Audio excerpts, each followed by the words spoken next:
Hello, my name is Moumita Bhowmik. এই সিরিজে আমি আলোচনা করতেছিলাম যে ফার্স্ট এড থেকে এন্ডোক্রাইন সিস্টেম নিয়ে। আজকের ভিডিওতে আমি এন্ডোক্রাইন সিস্টেমের অ্যানাটমি পার্টটা নিয়ে আলোচনা করব। অ্যানাটমি পার্টটাতে pituitary gland, adrenal gland, endocrine part of the pancreas নিয়ে আলোচনা করা হয়েছে।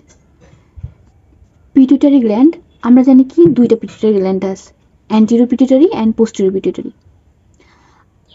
অ্যান্টেরিয়র পিটুইটারি কে আবার বলা হয় এডিনোহাইপোপাইসিস।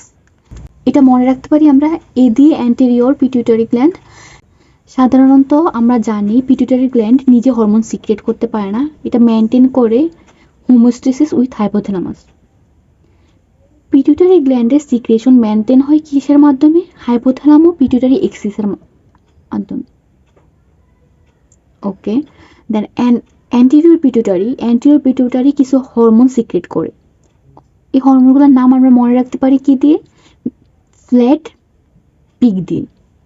Flat peak. এফ দিয়ে কি হবে? Follicle stimulating hormone. এল দিয়ে লুটিনাইজিং হরমোন। দেন এ দিয়ে অ্যাড্রিনোকর্টিকোথাইরোট্রপিন হরমোন। টি দিয়ে thyroid stimulating hormone and P দিয়ে প্রোল্যাক্টিন। জি দিয়ে গ্রোথ হরমোন। আরেকটা হলো বিটা এন্ডোরফিন। আচ্ছা, এখানে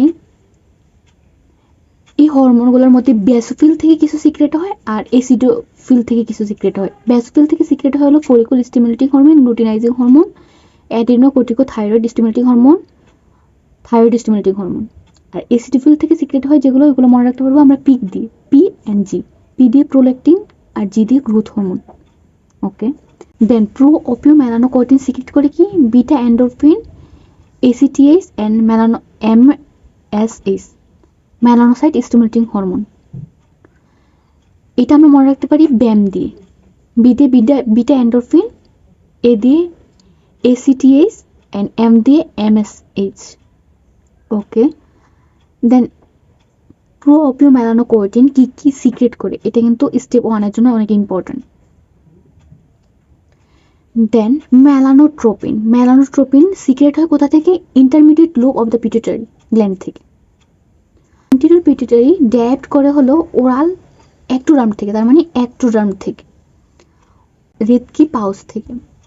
ওকে, অ্যান্টেরিয়র পিটুইটারির দুইটা সাব ইউনিট থাকে, একটা হলো আলফা সাব ইউনিট আর একটা হলো beta sub unit. Alpha sub unit থেকে কি কি হরমোন সিক্রেট হয়? Thyroid stimulating hormone, luteinising hormone, follicle stimulating hormone, human chorionic gonadotropin hormone. And beta sub unit কি করবে? ডিটারমাইন করবে হরমোন স্পেসিফিসিটি। তার মানে কি আলফা সাব ইউনিট যেই সব হরমোন সিক্রেট করবে তার ডিটারমাইন করবে হলো বিটা সাব ইউনিট, মানে কি কি হরমোন সাধারণত অ্যান্টেরিয়র পিটুইটারি থেকে সিক্রেট হবে। ওকে, এখন আমরা আলোচনা করি পোস্টেরিয়র পিটুইটারি নিয়ে। পোস্টেরিয়র পিটুইটারিকে আমরা বলতে পারি আবার কি? Neuro hypophysis. ওকে, সাধারণত পোস্টেরিয়র পিটুইটারি কোনো হরমোন সিনথেসিস করে না, এটা কি করে? স্টোর করে অ্যান্ড রিলিজ করে। কোন কোন হরমোনগুলো সিক্রেট করবে এবং স্টোর করবে? এটা করবে হলো ভ্যাসোপ্রেসিন আর ADS, anti diabetic hormone. Okay, and oxytocin.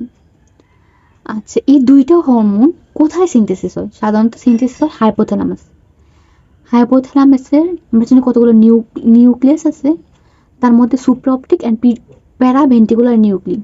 এই দুইটা নিউক্লিয়াস থেকে কি হবে? এডিএক্স এন্ড অক্সিটোসিন সিনথেসিস হয়ে এটা কিসের মাধ্যমে? পোস্টেরিয়র পিটুইটারি যাবে। যাওয়ার তো একটা মাধ্যম দরকার, এটা যাবে ক্যারিয়ার প্রোটিনের মাধ্যমে। কিসের মাধ্যমে? Career protein. এই ক্যারিয়ার প্রোটিনটার নাম কি? নিউরোফাইসিনকে আমরা আরেকটা নামেও ডাকি গ্লোবিউলিন কন্টেনিং প্রোটিন। ওকে, হাইপোথ্যালামাসে 6টা হলো হাইল্ড নিউক্লিয়াস, এটা বলে রাখতেছি এমনিতেই। একটা হলো anterior, posterior, then ventromedial and ventrolateral, supraoptic and paraventricular nucleus. Okay, pituitary gland, আরেকটা জিনিস পড়া দরকার যে পিটুইটারি গ্ল্যান্ড কোথায় থাকে। এটা হলো সেলা টার্সিকাতে থাকে। কোথায়? সেলা টার্সিকা। যেমন এই যে সেলা টার্সিকা, আর এখানে পিটুইটারি গ্ল্যান্ডটা থাকে। ওকে, তারপর হলো যে pituitary posterior pituitary gland direct করে কোথা থেকে, নিউরো অ্যান্ড অ্যাক্টোরাম থেকে যেটা ডাইরেক্ট করবে। ওকে, এতটুকু ছিল যে পিটুইটারি গ্ল্যান্ড সম্পর্কে এখানে। দেন এই পিটুইটারি গ্ল্যান্ডের মধ্যে কোন কোন জিনিসগুলো সাধারণত স্টেপ ওয়ানের জন্য ইম্পর্টেন্ট। একটা হলো যে পিটুইটারি অ্যাঞ্টেরিয়র পিটুইটারি গ্ল্যান্ড কোন কোনগুলো সিক্রেট করে, মানে কোন কোন হরমোন সিক্রেট করে, দেন এটা ডাইরেক্ট করে কোথা থেকে, আর পোস্টেরিয়র পিটুইটারি কোন কোন হরমোনগুলো সিক্রেট করে, আর এটা ডাইরেক্ট করে মানে কি হাইপোথ্যালামাসের কোন নিউক্লিয়াস থেকে এই পোস্টেরিয়র পিটুইটারি হরমোনগুলো সিনথেসিস হয়, আর হলো যেই ক্যারিয়ার প্রোটিনের মাধ্যমে সেটা পোস্টেরিয়র পিটুইটারিতে যায়। আর সবচেয়ে বেশি ইম্পর্ট্যান্ট হলো প্রো ওপিও মেলানোকর্টিন কি কি সিক্রেট করে। ওকে, এখন আলোচনা করব অ্যাড্রিনাল গ্ল্যান্ড নিয়ে। অ্যাড্রিনাল গ্ল্যান্ডে কে আমরা বলি সুপ্রারেনাল গ্ল্যান্ড, আর অ্যাড্রিনাল গ্ল্যান্ডের চারপাশে এখানে দেখানো আছে যে ক্যাপসুল। ক্যাপসুল কি ক্লাস্টার অফ ফ্যাট দিয়ে তৈরি। আচ্ছা, অ্যাড্রিনাল গ্ল্যান্ডের দুইটা অংশ থাকে, একটা হলো কর্টেক্স আর মেডুলা। অ্যাড্রিনাল কর্টেক্স এটা ডাইরেক্ট করে কোথা থেকে, মেসোরাম থেকে এটা ডাইরেক্ট করে, আর মেডুলাটা ডাইরেক্ট করবে হলো নিউরাল ক্রেস্ট থেকে, এটা অ্যাক্টোরামের অংশ। ওকে, দেন এইখানে যে কর্টেক্স অ্যান্ড মেডুলা, কর্টেক্সের আবার হিস্টোলজি দেখলে আমরা বুঝতে পারবো জোনা গ্লোমেরুলাসা, জোনা ফেসিকুলাটা, জোনা রেটিকুলারিস, তিনটা অংশ আছে। আচ্ছা, এখানে মাঝে মধ্যে স্টেপ ওয়ানে এই হিস্টোলজি চিত্রগুলো দিয়ে দেয়। জোনা গ্লোমেরুলাস বলার কারণ কি, বিকজ এটা কি গ্লোমেরুলার ক্যাপিলারির মতো দেখতে, আর এটা হিস্টোলজি আমরা এভাবে বুঝবো যে গ্লোমেরুলার ক্যাপিলারির মতো দেখতে। আর ফেসিকুলাটা বলার কারণ কি, স্ট্রায়া মানে হিস্টোলজিটা দেখতে স্ট্রায়ার মতো দেখতে, তার জন্য এটা জোনা ফেসিকুলাটা বলা হয়। আর জোনা রেটিকুলারিস বলা হয় কেন, ফাইবারসগুলো রেটিকুলার মতো থাকে এবং লোকে দেখতে মনে হয় যে রেটিকুলার।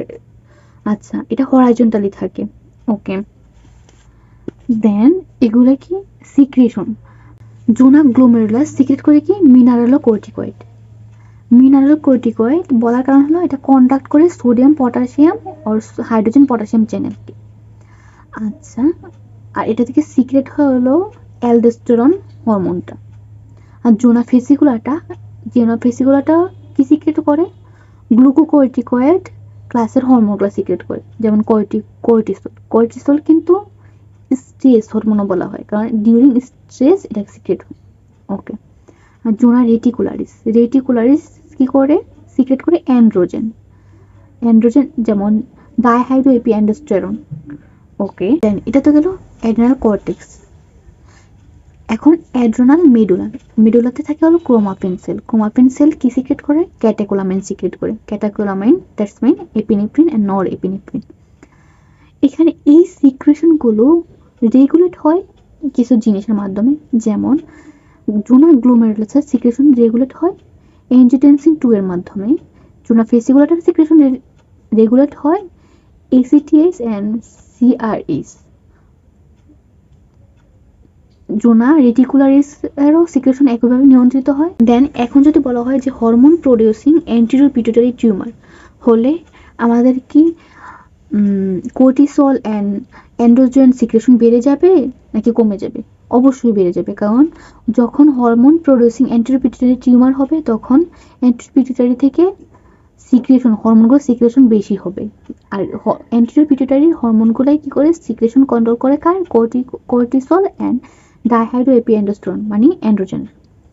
কিন্তু অ্যালডোস্টেরন লেভেল নর্মাল থাকবে, কারণ এটা সিক্রেশন কন্ট্রোল হয় কিসের মাধ্যমে, এনজিওটেনসিন 2 এর মাধ্যমে। That's it. দেন এই সকল হরমোনগুলো মানে অ্যালডোস্টেরন, কর্টিসল অ্যান্ড ডাইহাইড্রোএপিঅ্যান্ডোস্টেরন এগুলো সবগুলোই কি স্টেরয়েড গ্রুপের হরমোন। এগুলার মেইন সাবস্ট্রেট হলো কোলেস্টেরল, আর এই কোলেস্টেরল আসে ডায়েট থেকে। ওকে, দেন এখন আমাদের অ্যাড্রিনাল মেডুলার যে টিউমার এটাকে আমরা বলতে পারি যে ফিউক্রোমোসাইটোমা হলে অ্যাড্রিনাল গ্ল্যান্ডের অ্যাড্রিনাল মেডুলা থেকে যে সিক্রেশন হয় এপিনেফ্রিন, নরএপিনেফ্রিন এগুলো এক্সেসিভ ভাবে বেড়ে যায়। একটা প্যাথোলজি আছে যে অ্যাড্রিনাল গ্ল্যান্ডের যে অ্যাড্রিনোকর্টিক্যাল ইনসাফিসিয়েন্সি হলে আমাদের কি হবে, আমরা জানি যে হাইপোথ্যালামাসের সিক্রেশনগুলো কন্ট্রোল করবে, পিটুইটারি সিক্রেশন স্টিমুলেট করবে, এন্ড পিটুইটারি সিক্রেশনগুলো অ্যাড্রিনাল গ্ল্যান্ডের সিক্রেশন স্টিমুলেট করবে। আর এই স্টিমুলেশন অ্যাড্রিনাল গ্ল্যান্ডের হরমোনগুলো কি করবে, ইনহিবিট করবে এক্সেসিভ সিক্রেশন হলে, দেন এক্সেসিভ সিক্রেশন হলে অ্যাড্রিনাল গ্ল্যান্ড থেকে এটা ইনহিবিট করবে কার সিক্রেশন, পিটুইটারি গ্ল্যান্ডের সিক্রেশন ইনহিবিট করবে, অলসো সিক্রেশন ইনহিবিট করবে কার, হাইপোথ্যালামাসের সিক্রেশন ইনহিবিট করবে। তাই যদি অ্যাড্রিনাল ইনসাফিসিয়েন্সি হয়, মানে অ্যাড্রিনাল গ্ল্যান্ডের সিক্রেশন হচ্ছে না, না হলে এটা কি নেগেটিভ ফিডব্যাক দিতে পারবে না পিটুইটারি গ্ল্যান্ডকে অ্যান্ড হাইপোথ্যালামাসকে। যদি নেগেটিভ ফিডব্যাক না দিতে পারে তাহলে এক্সেসিভ সিক্রেশন হবে হাইপোথ্যালামাস থেকে, হাইপোথ্যালামাস স্টিমুলেট করবে পিটুইটারিকে, পিটুইটারি গ্ল্যান্ডের মধ্যে একটা পার্ট স্পেসিফিকভাবে সেটা স্টিমুলেট করবে, আমরা যে পড়ছিলাম প্রো অপিও মেলানোকর্টিন, এই যে প্রো অপিও মেলানোকর্টিন পার্টটা কি, তো আমরা জানি কি প্রো অপিও মেলানোকর্টিন থেকে কি সিক্রেশন হয় ব্যাম, এন্ডোরফিন, এসিটিএস অ্যান্ড এমএসএস। তাইলে যদি এখন অ্যাড্রিনাল পিটুইটারি থেকে এই তিনটা হরমোন সিক্রেশন বেড়ে যায়, বেড়ে গেলে কি হবে, মেইনলি আমরা ফোকাস করি হলো melanocyte stimulating hormone. Melanocyte stimulating হরমোনের কারণে কি হয়, আমাদের হেয়ার স্কিন কালো হয়। যখন বেশি পরিমাণ মেলানোসাইট স্টিমুলেটিং হরমোন সিক্রেট হয়ে যাবে তখন হাইপার পিগমেন্টেশন হয়ে যাবে। কি হয়ে যাবে, হাইপার পিগমেন্টেশন হয়ে যাবে, তার মানে কি স্কিন কালো হয়ে যাবে বেশি। তাইলে অ্যাড্রিনোকর্টিক্যাল ইনসাফিসিয়েন্সির ভিতরে পেশেন্টের আমরা দেখতে পারবো হাইপার পিগমেন্টেশন, এটা হলো একটা সাইন সিম্পটম। ওকে, এখন যদি একটা প্রশ্ন করা হয় যে একটা পেশেন্ট আসলো যে হাইপার পিগমেন্টেশন, হাইপোটেনশন, তারপর সল্ট ক্রেভিং নেচার, তখন আমাদের ডায়াগনোসিস কি হবে, আমাদের ডায়াগনোসিস হবে মানে প্রপোর্শনাল ডায়াগনোসিস মেইনলি হবে কি অ্যাড্রিনাল ইনসাফিসিয়েন্সি। ওকে, তাহলে প্রপোর্শনাল ডায়াগনোসিস হবে অ্যাড্রিনাল ইনসাফিসিয়েন্সি। অ্যাড্রিনাল গ্ল্যান্ড থেকে মানে কি জিনিসগুলো আসতে পারে যে ইম্পর্টেন্স ফর স্টেপ 1 এর জন্য, স্টেপ 1 এর জন্য ইম্পর্টেন্ট হলো অ্যাড্রিনোকর্টিক্যাল ইনসাফিসিয়েন্সি, এটা দিয়ে একটা সিনারিও তৈরি করে দিতে পারে। অ্যাড্রিনোকর্টিক্যাল ইনসাফিসিয়েন্সির কজ কি, in case of developed world such as USA, এটা হলো অটো ইমিউন সিস্টেমের কারণে। কারণ ইমিউন সিস্টেম যখন নিজের সেলকে অ্যাটাক করবে তখন কি হবে, সেল থেকে পর্যাপ্ত পরিমাণ হরমোন সিক্রেট হবে না, মানে অ্যাড্রিনাল কর্টেক্স থেকে হরমোন সিক্রেট হবে না, তখন অ্যাড্রিনোকর্টিক্যাল ইনসাফিসিয়েন্সি দেখা যাবে। আর ডেভেলপিং কান্ট্রির ক্ষেত্রে এটা হয় হলো টিউবারকুলোসিসের কারণে। Okay, endocrine part of the pancreas, এখানে বলা আছে যে আইলেটস অফ ল্যাঙ্গারিস আর collection of the alpha beta and delta endocrine cell. আচ্ছা, আইলেটস অ্যারাইজ করে কোথা থেকে, প্যানক্রিয়াটিক বার্ড থেকে অ্যারাইজ করে। আচ্ছা, আলফা সেল থেকে কি সিক্রেট হয়, গ্লুকাগন সিক্রেট হয়, আর এটা পেরিফেরিতে থাকে। আর বিটা সেল থেকে ইনসুলিন সিক্রেট হয়, এটা কোথায় থাকে, সেন্ট্রাল থাকে। আর ডেল্টা সেল থেকে সোমাটোস্টেটিন সিক্রেট হয়, এটা ইন্টার স্পেসে থাকে, মানে আলফা সেল বিটা সেলের মাঝখানে থাকবে। আচ্ছা, এই সেলগুলো টিউমার হতে পারে। টিউমার যখন আলফা সেল হবে তখন গ্লুকাগোনোমা বলা হবে, আর যখন বিটা সেলে হবে তখন ইনসুলিনোমা, অ্যান্ড যখন ডেল্টা সেলে হবে তখন এটাকে বলা হয় সোমাটোস্টেটিনোমা। আচ্ছা, সবচেয়ে বেশি বিটা সেল পাওয়া যায় প্যানক্রিয়াসের কোন অংশে, প্যানক্রিয়াসের টেইলে সবচেয়ে বেশি বিটা সেল পাওয়া যায়। আচ্ছা, এতটুকুই হলো অ্যানাটমি পার্টটাতে আলোচনা করা হয়েছে এন্ডোক্রাইন প্যাটার্ন। Thank you.